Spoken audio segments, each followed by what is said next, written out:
Queria compartilhar com vocês uma palavra nessa manhã, amados, partindo de Mateus capítulo 25, onde nosso Senhor compartilha a parábola dos talentos, uma palavra muito tremenda. Mateus capítulo 25, a partir do verso 14.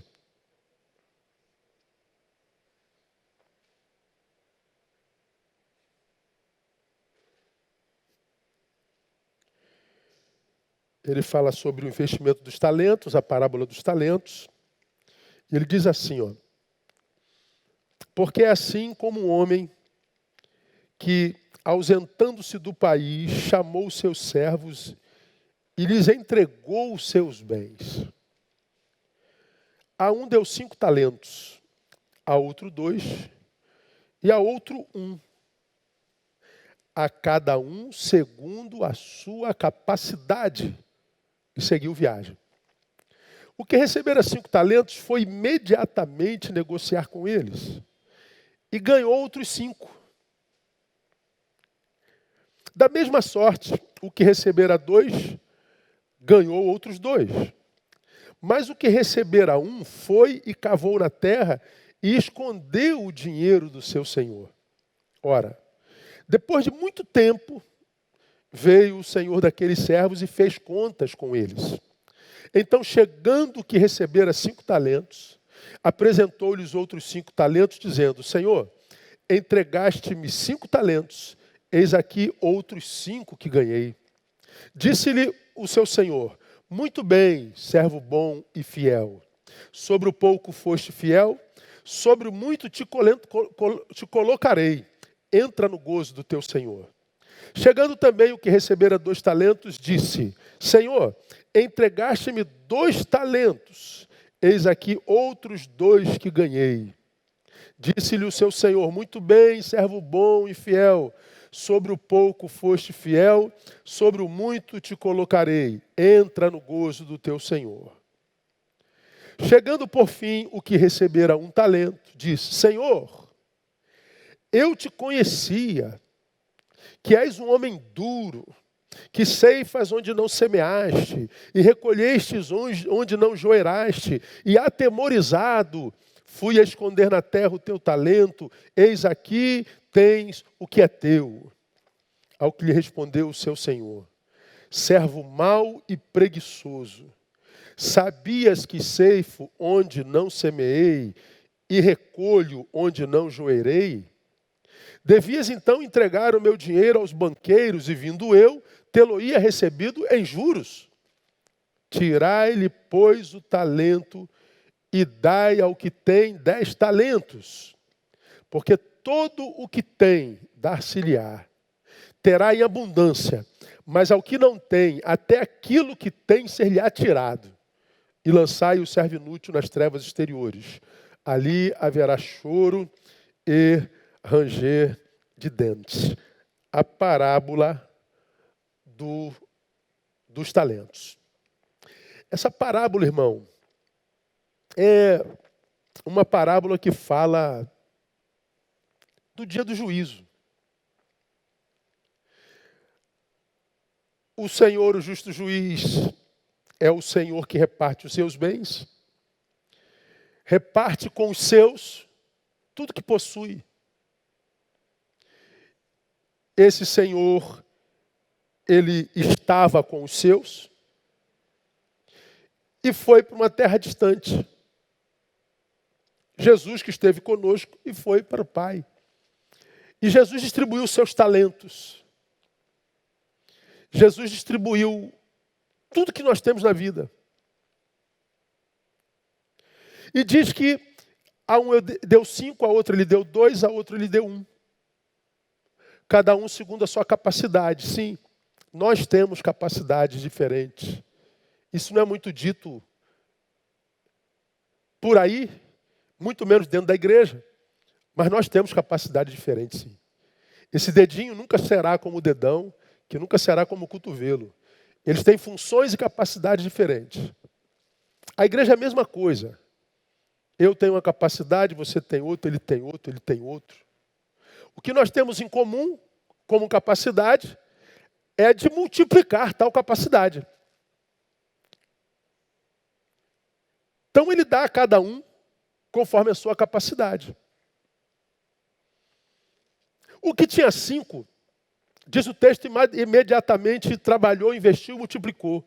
O que tinha 2 trabalhou, investiu, multiplicou. O que tinha 1, diferente dos outros, enterra. E quando o Senhor volta, porque o Senhor vai voltar, é a promessa dele, e coloca todos diante de si, nos colocará a todos diante de si, para saber o que nós fizemos da nossa vida, o que nós fizemos com o nosso talento, se nós fomos alguém que foi canal dele e multiplicou, fazendo chegar a outros, ou se nós enterramos o talento pelo egoísmo, pelo medo, pela covardia e por qualquer outro sentimento. Ao que tinha 5 e multiplicou devolvendo 10, a palavra diz que o Senhor diz a ele: muito bom, servo bom e fiel, sobre o pouco foste fiel, sobre o muito tu colocarei. Ele recebeu o seu galardão. Mesma coisa com o segundo, mas o terceiro é aquele que, diferente dos 2, tem o discurso bonito. Eis que eu te conheço. Mas, a despeito de dizer eu te conheço, ele diz, tive medo. Como que vai ter medo de um patrão que divide todos os seus bens com os seus funcionários? Como que se vai ter medo de alguém que confia tudo que tinha aos seus funcionários? Então, o que tinha um talento, ele tem discurso, mas não tem atitude. E porque, embora tendo discurso impressionante, mas um discurso desprovido de atitude, o que vale são nossas atitudes. Por suas atitudes ele foi condenado. Servo mau e fiel. Essa parábola, irmãos, ela traz alguns ensinamentos importantes para nós. E eu queria compartilhar alguns desses com vocês nesses minutinhos que nos cabem.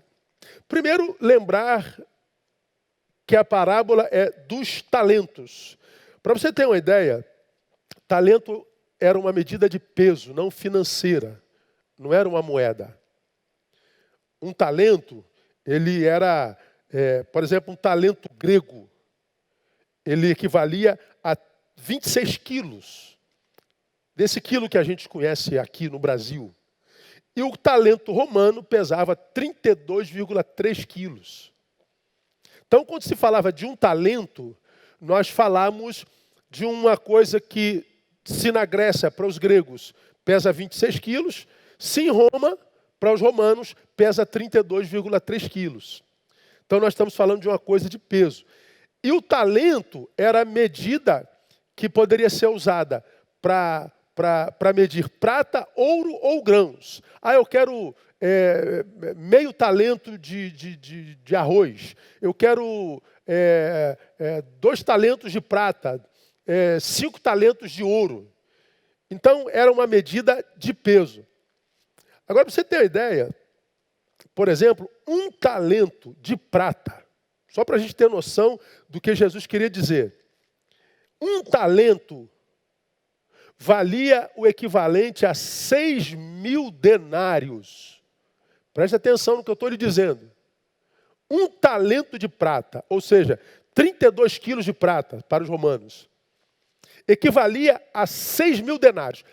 1 denário equivalia ao salário de um dia de um trabalhador. Quanto que você ganha por dia? Pois é esse valor multiplicado por 6.000. 1 denário era o salário comum, médio, de um trabalhador no tempo dessa parábola. Então Jesus está dizendo que ele distribuiu para cada um 6.000 denários, ou seja, para o que deu, ganhou 5 talentos, 5 vezes 6.000 denários. 2 talentos, 2 vezes 6.000 denários.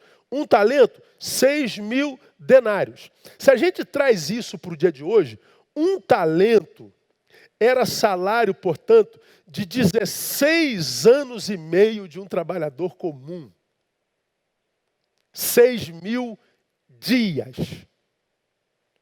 Quanto que eu e você receberíamos em 6.000 dias, ou seja, em 16 anos e meio. Pois bem, foi algo dessa soma que o patrão dividiu com seus trabalhadores. Ou seja, o que o patrão dividiu com os seus era algo de grande valor. O que Deus dividiu comigo e com você foi algo de incomparável valor. O que Deus deu a mim e a você não foi qualquer coisa, não. O talento que eu tenho, o talento que você tem, ele custou preço. E custou preço de sangue. Custou preço de vida. De um Deus que se encarnou, que encarnou por amor a nós. Então, quando a gente, por exemplo, desvaloriza a vida, a gente está desvalorizando os talentos que nós temos nessa vida e que sequer muitos de nós reconhecem que tem, ou reconhece que tem, mas decidiu desistir deles. Decidiu ficar pelo caminho. Então, esse texto mostra o grandioso valor da vida que Deus nos deu, e grandioso valor de vida por causa dos talentos que Ele nos confiou, que Ele espera que nós cuidemos desse talento da forma certa e não da forma equivocada. Aí, irmãos, esse texto está cheio de lições que a gente pode trazer para a nossa vida, que eu quero compartilhar com vocês hoje, além dessas que eu compartilhei com vocês na nossa introdução. Mas quais as outras lições que a gente pode tirar daqui que são tremendas? Primeiro, esse texto me ensina que o patrão, o Senhor, espera que a obra dele continue mesmo na nossa ausência. É uma coisa que eu vejo clara aqui. O patrão está partindo. Mas ele diz, o trabalho não pode parar, deixarei recurso para que vocês continuem com a obra que eu tenho feito até agora. Então a obra não pode parar. Quando Jesus foi assunto aos céus, ele disse para cada um de nós, ide. Ele disse, a vida de vocês é vida para cumprir missão. A vida de vocês é vida só quando ela está em missão. A vida é vida para ser vida para além de nós. Senão ela perde sentido. Então, quando eu olho para esse texto, eu estou vendo um patrão que espera que a obra continue mesmo na ausência dele. Que sua obra, portanto, seja feita não só quando ele está com o nosso binóculo sobre nós. Não só quando a gente tem aquela sensação de que ele está nos vigiando. Olha, o patrão está vigiando, o patrão está chegando, então a gente vai fazer. Não, ele quer que nós sejamos fiéis, que nós sejamos produtivos, mesmo na ausência dele. Eu vou. O patrão no texto não disse quando voltaria. O patrão no texto não disse se voltaria, como Jesus disse para nós que voltaria. Então ele está dizendo, olha, eu espero que mesmo quando parecer que a minha presença não está com vocês, eu espero que vocês continuem servindo, que vocês continuem no cumprimento da missão. E faça isso por amor, por consciência, por senso de responsabilidade, por gratidão. É impressionante, irmãos, como nesse tempo hedonista, onde todos só querem prazer, prazer, prazer, prazer. Nesse tempo exibicionista, onde todos querem like, fama, onde todos querem lacrar, onde todos querem impressionar, onde os discursos são vazios de conteúdo, nesse tempo de mestres que têm a própria vida arruinada, ferrada, esse tempo de gente que tem resposta para todos os problemas da vida, mas não resolveu nem os problemas da própria vida. Esse tempo completamente desconectado entre atitude e discurso, o que Deus espera é que nós permaneçamos úteis. Que a obra continue. Daqui a minha alegria, irmãos, com a grande parte da nossa igreja, 95% da nossa igreja, como que na ausência do encontro, mesmo que na ausência de minha presença ou da nossa presença, os irmãos continuaram servindo, continuaram contribuindo, continuaram chegando junto. Isso para mim me gera uma alegria muito grande. Gente ligando, pastor, eu preciso fazer alguma coisa, eu quero servir. Aonde que eu posso ser usado? Essa semana alguém me ligou e falou, pô, pastor Neil, pelo amor, ele não é membro de nossa igreja, mas ele foi de tal forma alcançado pela graça que ele diz, pô, Neil, me ajuda aí, onde é que eu posso servir? Vai começar a obra lá do tabernáculo, eu posso carregar um balde, eu posso fazer qualquer coisa? Empresário, dono do próprio negócio. Mas essa sensação de que a vida só encontra sentido na missão, e é verdade. Isso é um tempo, irmãos, em que nós estamos, como sociedade, como igreja, sendo postos à prova. O patrão que foi embora, mas os olhos estão em todo lugar, sabe como cada um de nós vive a própria vida. Se nós estamos cumprindo a missão ou não. Ele espera que sim. A segunda lição que a gente tira desse texto. Os bens do patrão são também bens de seus servos. Olha, eu estou precisando me retirar. Mas os meus bens, a partir de agora, são seus bens. E ele diz, porque é assim como um homem que, ausentando-se do país, chamou seus servos e lhes entregou os seus bens. Os meus bens são seus bens. Esse texto revela a generosidade e a bondade de Deus. Um Deus que é grandioso em generosidade. Um Deus que é incomparável em bondade. Um Deus que tem prazer em dar e compartilhar. Um Deus que deixa claro que não há entre os seus servos alguém que não tenha recebido do seu bem.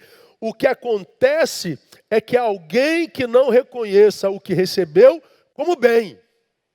Mas não há entre as criaturas de Deus alguém que não tenha sido abençoado com um dos seus bens, com algum dos seus talentos. Deus é a fonte doadora de nossos talentos e possibilidades. Eu me alegro nisso. Nós respeitamos a todas as religiões, sabe, irmãos? E devemos fazê-lo. A gente adora o Deus que a gente acredita criador dos céus e da terra. E há quem adore Deus dessa parte do planeta, Deus daquilo, Deus disso, Deus daquilo. Ou adore um Deus aqui, um Deus acolá, e nós respeitamos. Há quem adore a lua, há quem adore o sol, há quem adore gnomo, saci pererê, há quem adore o que quiser, há quem adora a si mesmo. E nós temos que respeitar cada um com seu Deus, como nós queremos que cada um respeite nós com nossos deuses. Isso é óbvio, não é? Agora, em todas as outras religiões, é muito comum os seus fiéis, para receberem algo do seu Deus, fazerem um trabalho, um sacrifício, para que o Deus deles se mova. Então é muito comum que se oferte um trabalho para que a sua entidade trabalhe. Nós cristãos temos um Deus que é o oposto disso. A sua palavra diz, nunca se viu, nem nunca se ouviu de um Deus semelhante a ti. Um Deus que trabalha em favor daqueles que por ele esperam. Enquanto em outros lugares as pessoas trabalham para o seu Deus, na nossa fé, nosso Deus trabalha por nós. Enquanto em outros lugares as pessoas estão tentando encontrar seus deuses, o nosso Deus procura adoradores. Porque Ele é generoso, porque Ele é bom. Porque Ele nos abençoou com a sua vida, com as suas bênçãos. Então eu queria desafiar você que está aqui hoje, passando por vale de sombra da morte, e que tem permitido que os teus olhos sejam postos só sobre aquilo que te tiraram, sobre aquilo que você não tem, sobre aquilo que no passado te aconteceu, que deformou o teu presente. Você quer sair daí onde você está? Você quer fazer a tua vida voltar a valer a pena? Passe a olhar aquilo que não te foi tirado, que ainda está aí.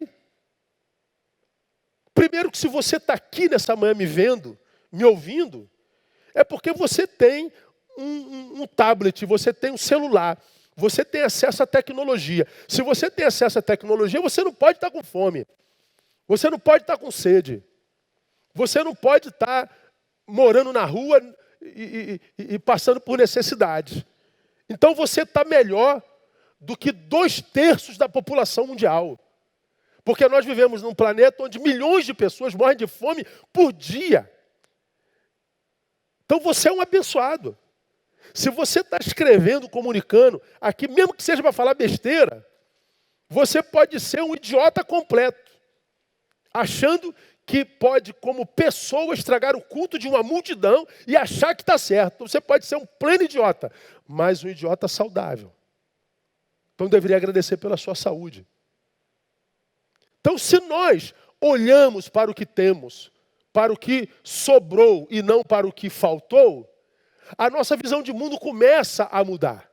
Porque a nossa vida será a proporção da saúde do nosso olhar, como já falei para os irmãos 1000 vezes. Então, os bens do patrão são também nossos bens. E nós adoramos a um patrão, a um senhor, que é galardoador, que é generoso, que é bondoso, mas que espera que aqueles aos quais ele confiou o seu talento, os gestores, sejam capazes de multiplicá-los, porque reconhece o seu valor, e não de enterrá-los, porque preferiram murmurar e se entregar ao medo, achando que o patrão é diferente da forma como ele se apresentou. Os bens do patrão são também os bens dos seus servos. Terceiro, os bens do patrão são de natureza comunitária. Olha que coisa legal, irmãos. A Bíblia é a coisa mais linda do universo, né? Como que alguém não acredita que a Bíblia é a palavra de Deus é que eu não consigo entender. Mas eu devo ser muito incompetente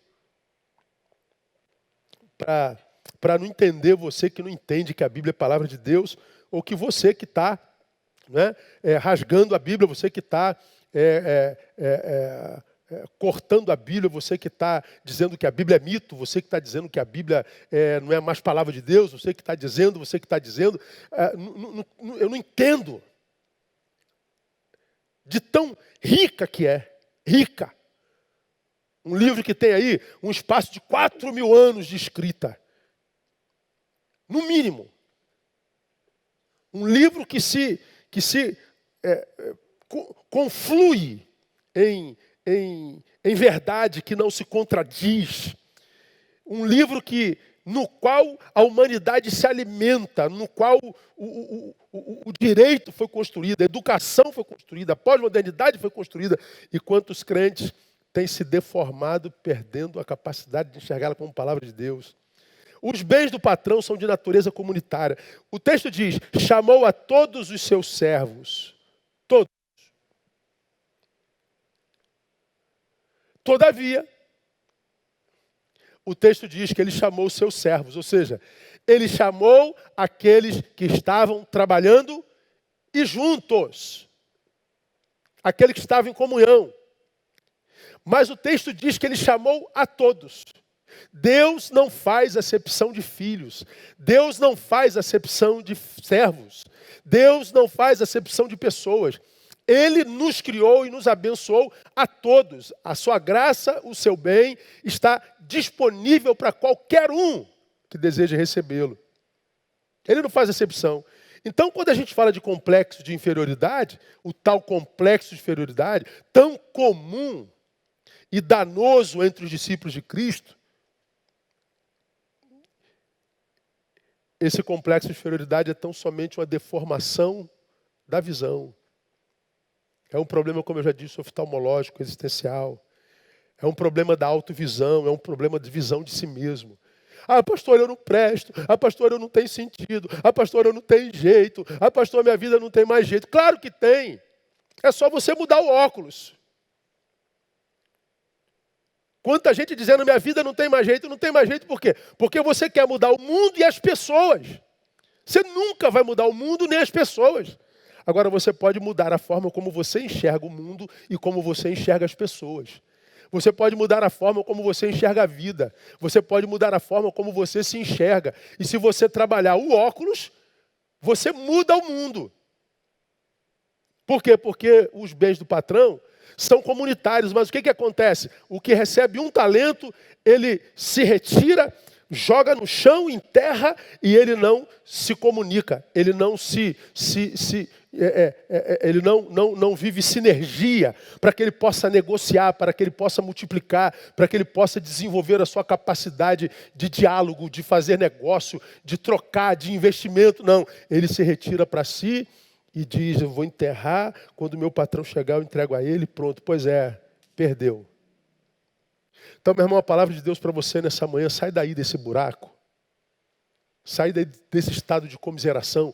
Para com esse negócio de sentir pena de você e esperar que todo mundo sinta pena de você também.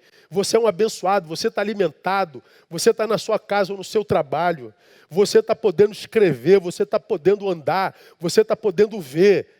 Você poderia ter nascido, como eu já falei aqui, lá no Sudão do Sul. Você podia estar lá dentro do mato, sem sintonia com absolutamente nada. Mas Deus te fez nascer onde você nasceu. Você está alimentado. Só que os bens do patrão, ele é derramado em abundância, esses bens absurdamente valorizados e caros, cheios de valor, ele dá na comunidade.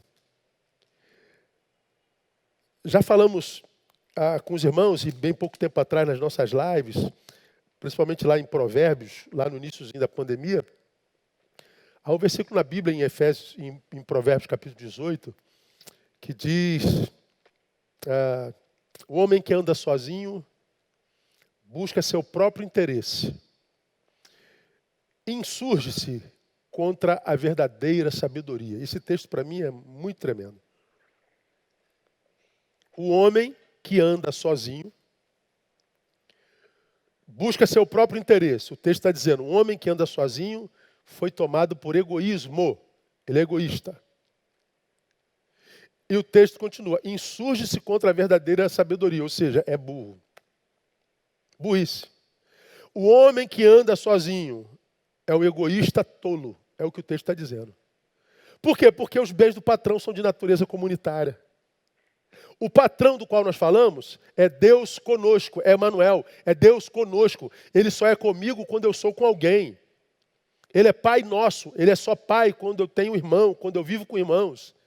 É o Deus que nos derrama e nos abençoa o pão nosso. O pão só chega a mim, a provisão só chega a mim quando eu tenho com quem compartilhar. Mas se eu fiz opção, seja por comiseração, seja por covardia, seja por tolice mesmo, eu perco o direito à provisão, porque o pão é nosso, não é meu. Eu perco a sensação da presença de Deus, porque é Deus conosco, não comigo. E me sinto órfão, porque Ele é Pai nosso, não meu. Os bens do patrão são de natureza comunitária. 4. Os bens do patrão são de natureza reprodutiva, eles precisam ser reprodutivos. Verso 20, então chegando que recebera 5 talentos, apresentou-lhes outros 5 talentos, dizendo, Senhor, entregaste-me 5, eis aqui outros 5 que ganhei. Chegando também o que recebera 2 talentos, disse, Senhor, entregaste-me 2, eis aqui outros 2 que ganhei. Então, Deus espera que o talento que Ele nos deu seja por nós reproduzido. Reproduzidos. Agora isso vai depender do quê? Depender dos seus gestores.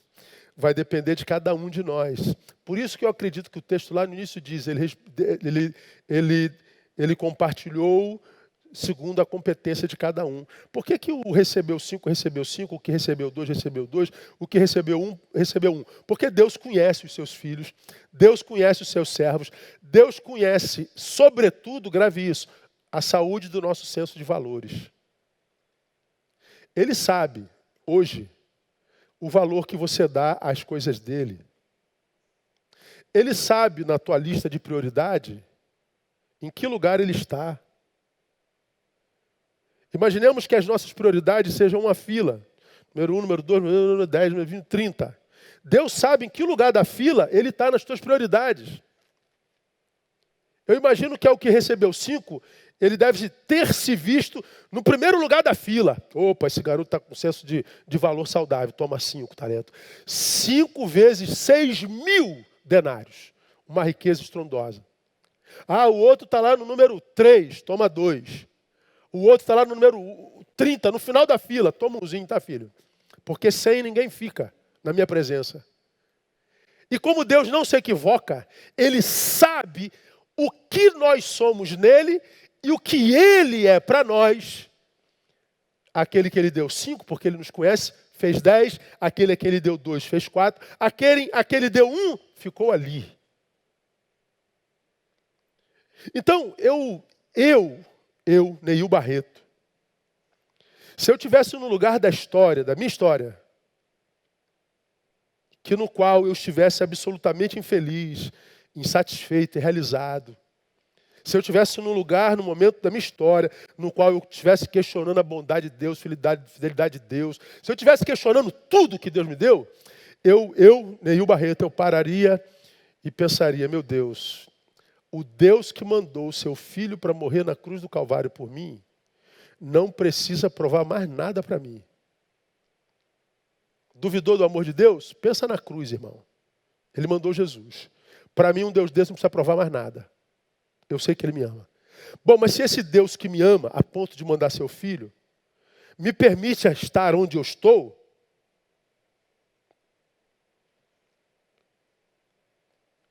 o que eu devo aprender com isso? Deus deve conhecer meu senso de valores.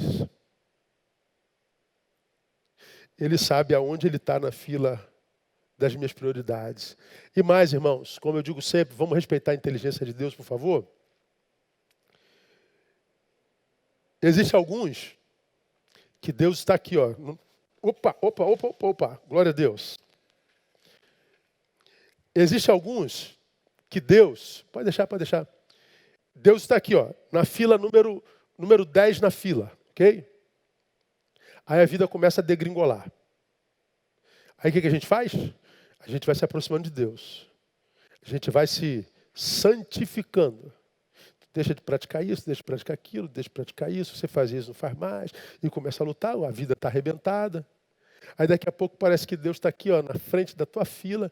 Aí você fala assim, agora vai acontecer. Aí Deus fala assim, não, filho, eu sei que você botou aí só porque você está com fome. Eu sei que você me botou aqui, mas só temporariamente eu conheço teu coração.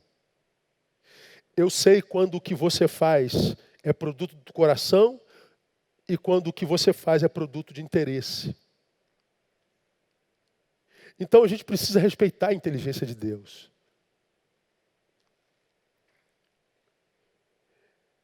Essa parábola deveria nos fazer pensar. O que Deus me deu precisa ser reproduzido. O que Deus me deu precisa ser compartilhado.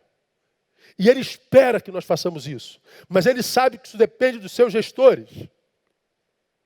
Agora, eu penso que até quando a gente compartilha, a gente pode cair em ciladas. Por exemplo, pense comigo.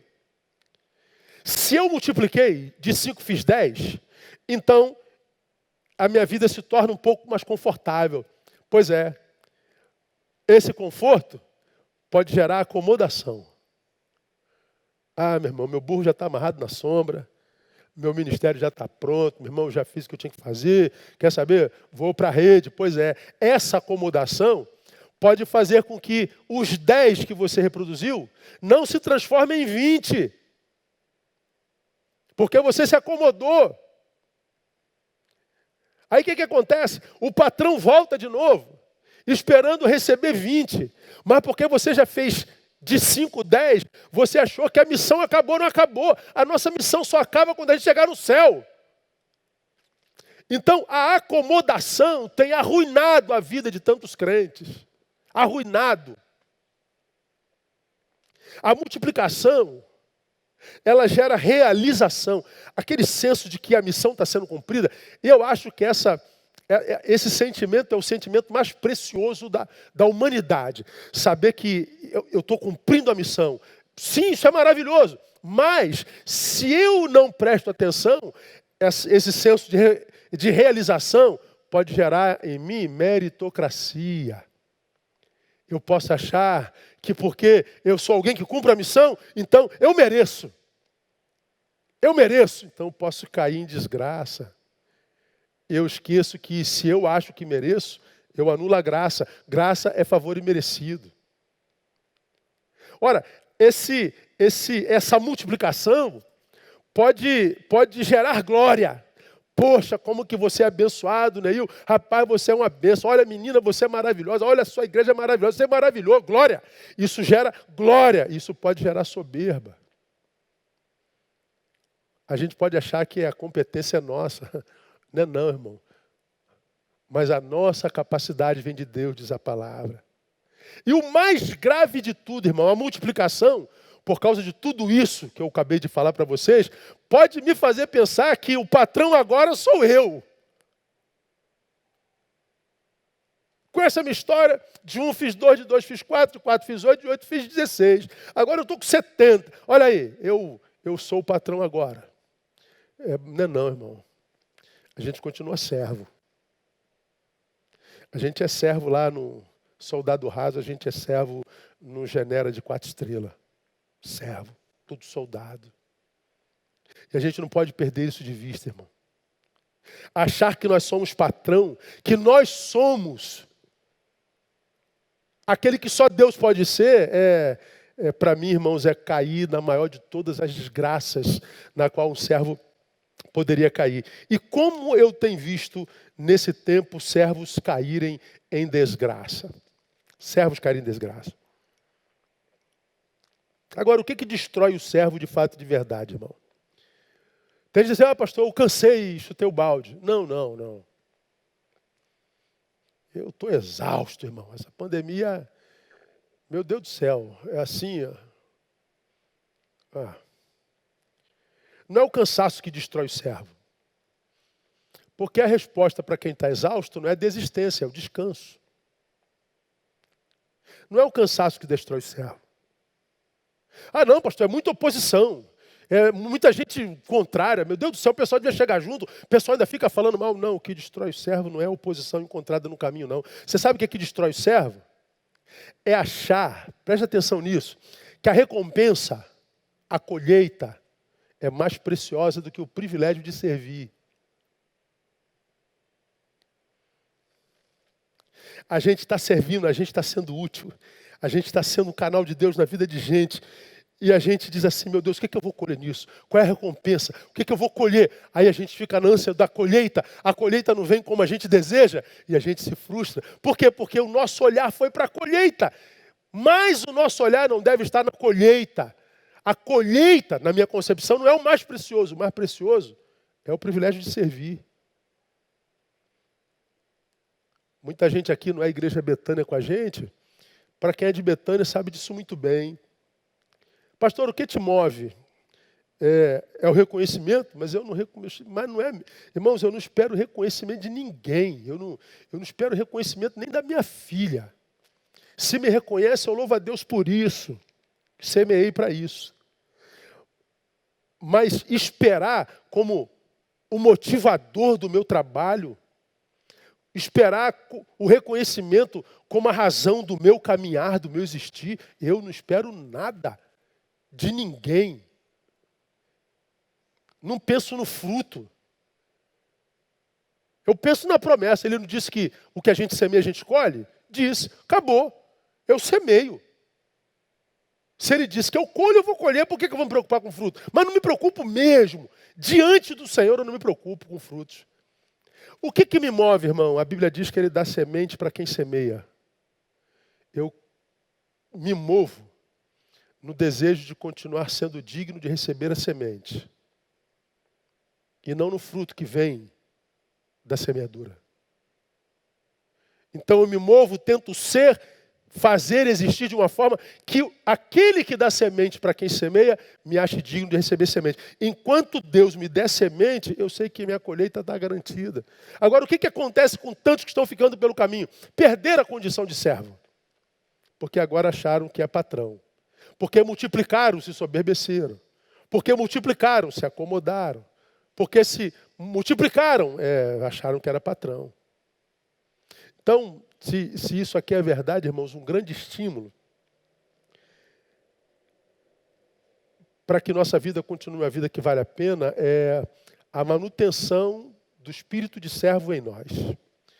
O servo em nós só se mantém vivo servindo.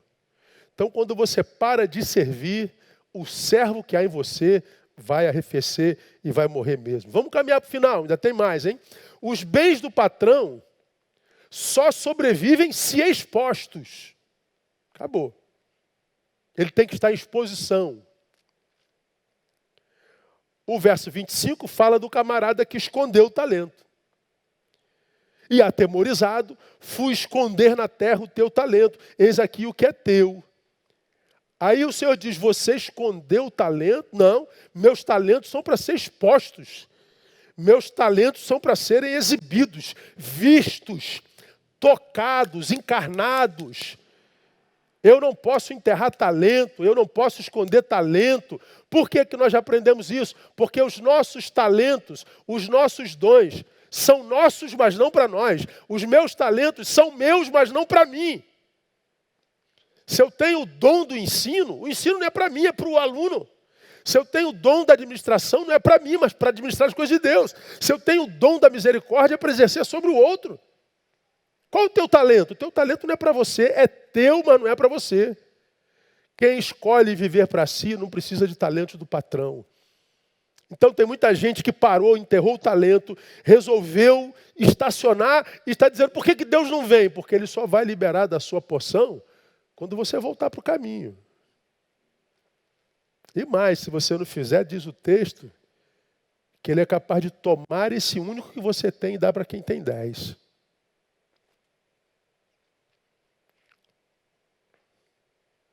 Estou acabando.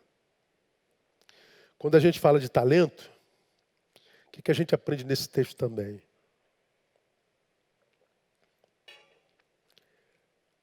Ele precisa ser exposto, ele precisa ser multiplicado. Mas esse texto também me ensina que a sua multiplicação será como? A proporção do amor que nós temos pelo patrão. Por que você conseguiu multiplicar? Porque eu amo o patrão. Por que você não multiplicou? Porque você não ama o patrão. Não, eu amo sim, da boca para fora. Olha que coisa interessante, irmão. Chegando por fim, final. O que recebera um talento disse, Senhor, olha só, eu te conhecia, que és homem duro, que ceifas onde não semeaste, recolheste onde não joeraste, e atemorizado fui esconder na terra o teu talento, eis aqui o que é teu. Olha só, o servo não multiplicou seus bens,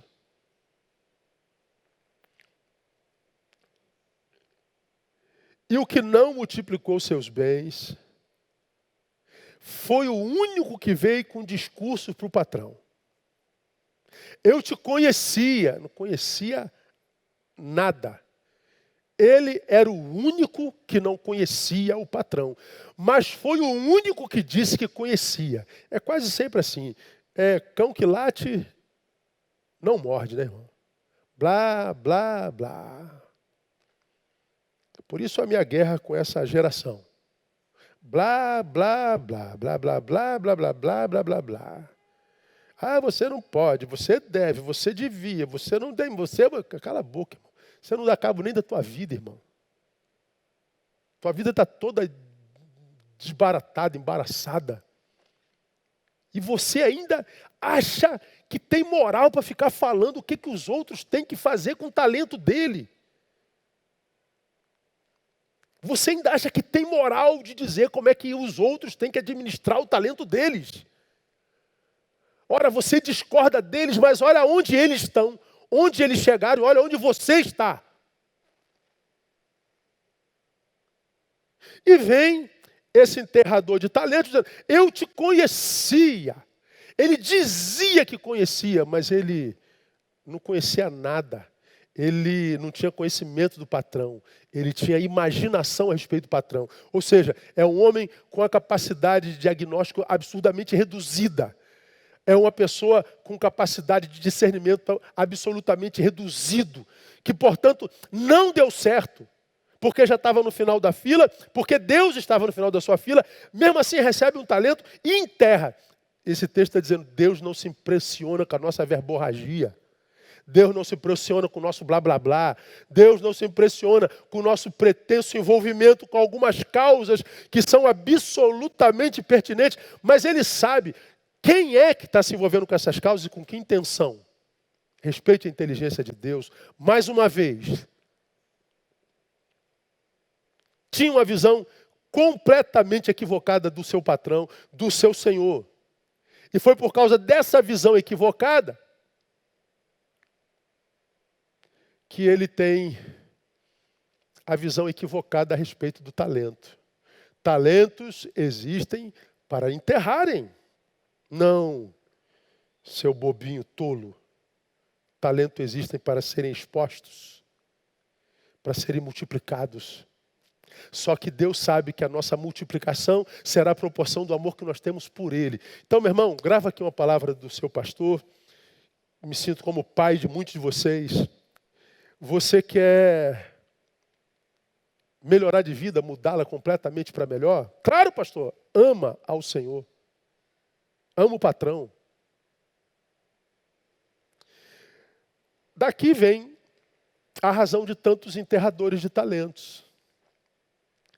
De onde, pastor, sai essa capacidade absurda que tanta gente tem de enterrar talento, tanta gente na igreja com tanto talento, mas não está disponível para Deus, tanta gente que se preparou para caramba, não está disponível para Deus, tanta gente que não está disponível para Deus, tanta gente que está sentado analisando os que estão em pé fazendo, tanta gente dizendo como que tem que se fazer, mas não faz nada. Por que essa gente é assim? Visão equivocada de Deus, visão que lhes tira a coragem de arriscar e mergulhar na fé, irmão.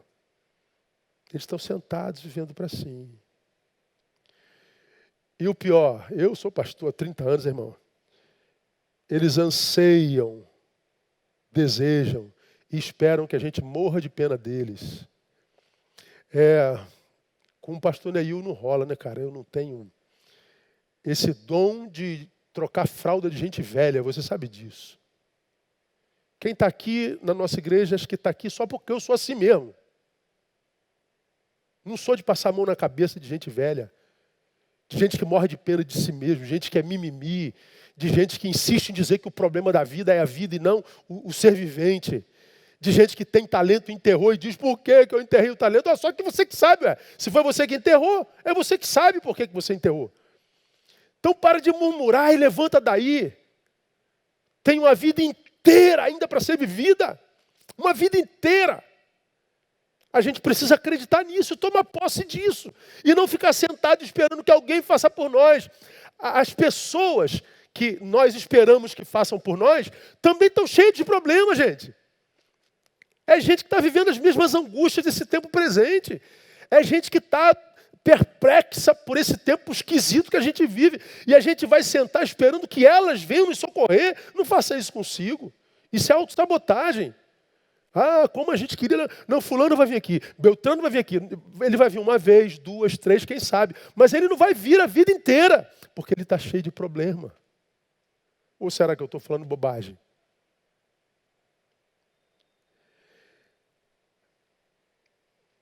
Rubem Alves, no livro Religião e Repressão, vou terminar aqui, ele disse uma coisa muito legal que eu me lembrei quando eu fiz essa palavra. Ele diz assim, somos assim, sonhamos o voo, mas tememos as alturas. Para voar, olha só, é preciso amar o vazio, porque o voo só acontece se houver o vazio. Ninguém voa no chão, tem que estar no vazio, tem que se lançar no vazio. O vazio é o espaço da liberdade, o vazio é a ausência de certezas. Os homens querem voar, mas temem o vazio. Não podem viver sem certezas. Por isso trocam o voo pelas gaiolas. As gaiolas são o lugar onde as certezas moram.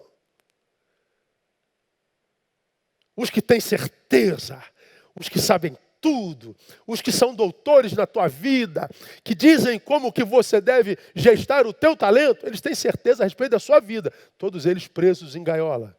Eu nunca me encontrei com muito pouca gente livre, bem, que se mete na vida de outrem. Mas Rubem Alves continua dizendo: é um engano pensar que os homens seriam livres se pudessem. Ué, não, pastor.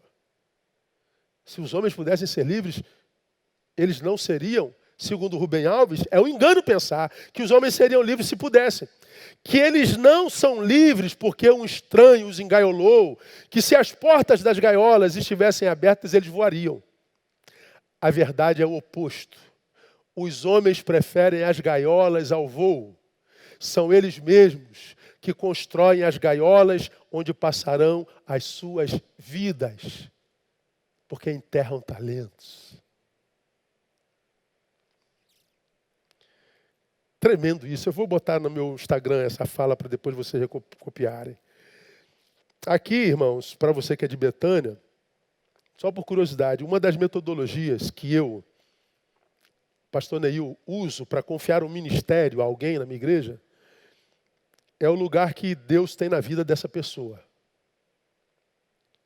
Nossa igreja tem formados, pós-graduados, mestres, doutores, pós-doutores, gente 1000 vezes mais capaz do que eu, mais inteligente do que eu, gente que está aí no mundo do intelectismo, gente federal, que poderia estar servindo no ministério da Igreja Batista Betânia, mas não serve. Por quê? Porque pela vida a gente sabe aonde Deus está na sua lista de prioridade. Pastor, bota fulano. Não, fulano não pode, Deus está longe dali a beça. Bota Beltrana. Não, mas ela era formada. Dá para ver onde é que está Deus na vida dela. Pelo seu Instagram os conhecereis, pelo seu Facebook os conhecereis, pelos seus comentários os conhecereis, pela vontade de estar em comunhão os conhecereis. Pois é. Não basta talento. Tem que ter paixão pelo patrão. E quem ama o patrão está disponível para ele. E amados, o uso que fazemos dos bens que o patrão nos confiou é que determinará a recompensa que cada um terá dele. Porque aqueles que multiplicaram porque amavam o patrão, ouviram dele: muito bem, servo bom e fiel, sobre o pouco foste fiel, sobre o muito colocarei. Entra no gozo do teu Senhor. Ou seja, viva uma vida na alegria do Senhor, que é a nossa força. André me dá muita alegria, minhas filhas me dão muita alegria, minha igreja me dá muita alegria. Minha moto me dá muita alegria, o meu hobby me dá muita alegria. Mas a minha força não vem dessa alegria. Porque se André falha comigo, minha alegria vai embora. Se roubo minha moto, minha alegria vai embora. Se a igreja me demite, a minha alegria vai embora. Mas se a minha alegria é o Senhor, eu posso perder todo mundo que eu continuo forte. Porque a alegria do Senhor é a nossa força. É a alegria do patrão. E o que acontece hoje? A gente abre mão da alegria do patrão por alegrias horizontais. O que acontece? Somos o país mais ansioso do planeta. Somos o 5º em depressão do planeta. Somos o 8º em suicídio no planeta. Somos a geração mais linda, mais rica, mais bonita, mais acessível à informação, mas a mais infeliz da história. Porque a alegria vem do Senhor. Não vem da mulher, do marido, do dinheiro, da coisa. Tudo isso gera alegria. Mas a força para a vida não vem dessa alegria, não. E a recompensa, o gozo, é dele que diz: servo bom e fiel. Agora, se você não multiplicou, meu irmão, é tristeza mesmo. É inutilidade. Tirai-lhe, pois, o talento e dai aos que têm 10 talentos. Veja só, a recompensa não é porque produzimos mais apenas.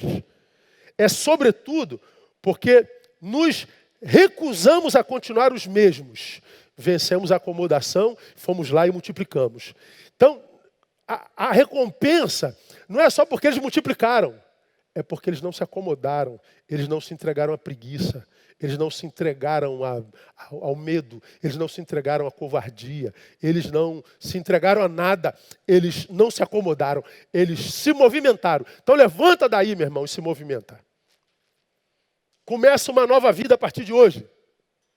E você vai ver que o patrão não desistiu de você. Você vai ver que o patrão continua cheio de talentos para distribuir com os seus. O patrão tem prazer na alegria dos seus servos. O patrão tem prazer no prazer de seus servos.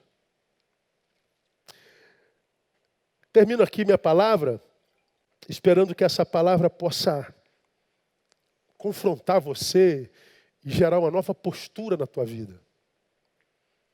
Que você se levante daqui nessa manhã para dizer, cara, eu vou multiplicar esse talento que eu sei que tenho. E você tem talento. O talento de acolher, o talento de ouvir, o talento de estender a mão. O talento de ensinar, o talento de viver em empatia nesse mundo tão antipático. Levanta daí e multiplica. E você vai ver quando você der o primeiro passo, a força do Senhor vem contigo. Porque como a gente tem aprendido, viver pela fé é dar o passo primeiro. Porque depois que a gente dá o passo, Ele bota o caminho. Então levanta daí, dê o primeiro passo. E você vai ver que esse dia 30 de agosto pode vir a ser o divisor da tua história.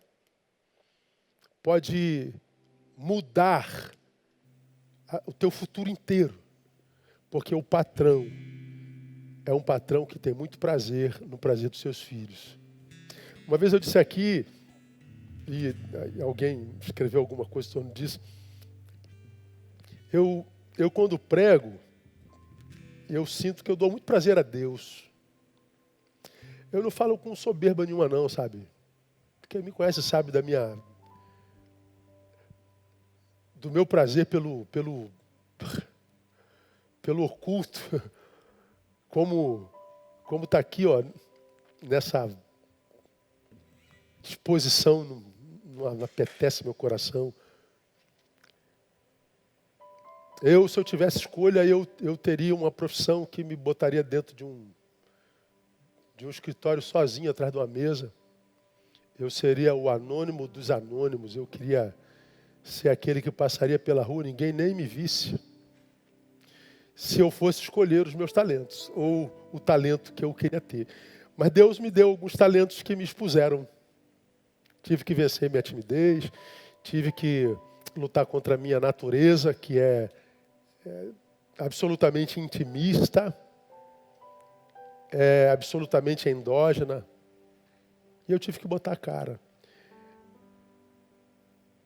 E eu amo pregar porque eu sinto que quando eu prego, Deus se alegra.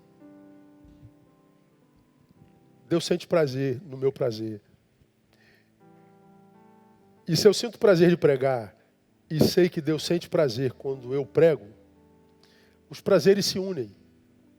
O meu prazer com o prazer dele, então o prazer vai ao quadrado. Quem pode parar alguém que dá prazer a Deus? Pensa. Só o sujeito mesmo. Se parar de dar prazer a Deus. Quem pode parar alguém a quem Deus resolveu abençoar? Só aquele que é abençoado por Deus, ninguém mais.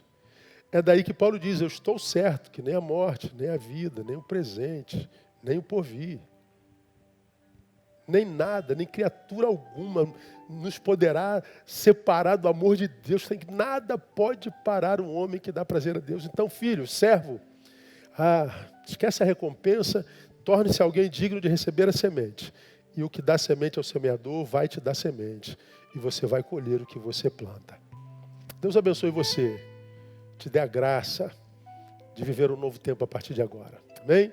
Vamos orar? Vamos embora ou eu vou embora, você fica aí, almoça, daqui a pouquinho a gente se encontra às 18 horas. Lembrando que essa palavra que eu acabei de ministrar aqui vai para o Facebook da igreja, como também para o meu, Facebook não, para o YouTube da igreja, também para o meu YouTube. Tá bom? Então você pode assistir amanhã, compartilhar. Lembrando, eu aprendi isso agora, dá like aí, ó, dá like, curtir, porque isso vai lá para cima. Como é o nome? Trend, não sei o quê? Trending top, ou seja, vai lá para cima. A gente gosta de falar inglês, por que não fala? Vai lá para cima, né? Então, vai lá para cima, pronto, acabou. Então, clica, dá curtição. Se você olhar aí, é possível, assim, tem sempre uma pessoa que descurte, ó, é sempre a mesma pessoa. O culto não acaba, mas tem sempre alguém que descurte, tá vendo? É a mesma pessoa. Então, tu imagina a alma do sujeito, né? Então, essas almas não podem se multiplicar na terra. Elas contaminam a terra. Então, você vai lá, ó, e dá o seu likezinho. Que é para essa palavra ir subindo, para que toda vez que você abrir o YouTube, a palavra apareça na cara assim, ó, e a gente possa abençoar 1 milhão de gente. Porque se for como esse aqui, que nem espera o culto acabar, às vezes o culto começa, ele vai lá e dá dislike. É doente, entendeu? Então, esse tipo de espírito é o que paira sobre a terra hoje. Então adoece, tira alegria, rouba a paz. Então vai lá e curte e compartilha. Semeia essa semente e Deus vai te abençoar. Bem, logo mais 18 horas, aguardo você. Uma palavra forte, hein? Forte. Não perca não, porque é abençoadora também como essa da manhã. Vamos orar e vamos sair adorando com a pastora André, quem tem muita alegria de estar aqui comigo. Obrigado, vida, mais uma vez. Karina, Marta, que é essa equipe que está sempre com a gente aqui, dando voz àqueles que não podem me ouvir. Obrigado aí, toda a equipe, Mariana, Pedro. Mariana com um barrigão tremendo, o moleque está chegando aí, está quase aí, em nome de Jesus. Para quando é, Mariana? Dezembro. Então, vai no Natal, presente para o Pedro e para o vovô, pastor Lindoval, né? Que privilégio, Lindoval, meu Deus do céu. Graças a Deus. Vamos orar e vamos embora. Pai, muito obrigado. Obrigado. Porque Tu nos tem dado talentos preciosos. Muito obrigado por Tua generosidade. Muito obrigado porque Tu compartilhas o que Tu és e o que Tu tem conosco. Muito obrigado. Muito obrigado porque a grande parte dos Teus servos tem multiplicado esse talento. E por causa disso estão sendo abençoados. Porque são servos bons e fiéis. Que têm Te posto no primeiro lugar da sua fila de prioridades. E eu Te peço, ó Deus, não Te esqueças destes Teus servos. Mas também, Pai, tenha misericórdia daqueles que estão colocando o Senhor no fim da fila. Trabalha seu senso de valores. Trabalha neles o amor próprio. Porque Te colocar no primeiro lugar da fila é amar-se a si mesmo. Então restaura, cura esse amor adoecido que fez com que Tu fostes para o final da fila. Restaura nosso amor, nossa fé, nossa esperança. Sara o Brasil. Sara a Tua igreja. Sara Teus servos. Que os Teus servos parem de falar e sirvam.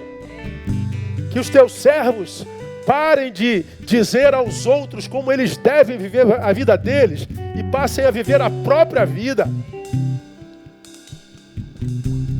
Cura-nos, ó Deus. Pedimos em nome de Jesus, nosso Senhor que reina. Amém e aleluia. Deus abençoe vocês. Até logo mais às 18 horas. Vamos sair adorando aí em nome de Jesus.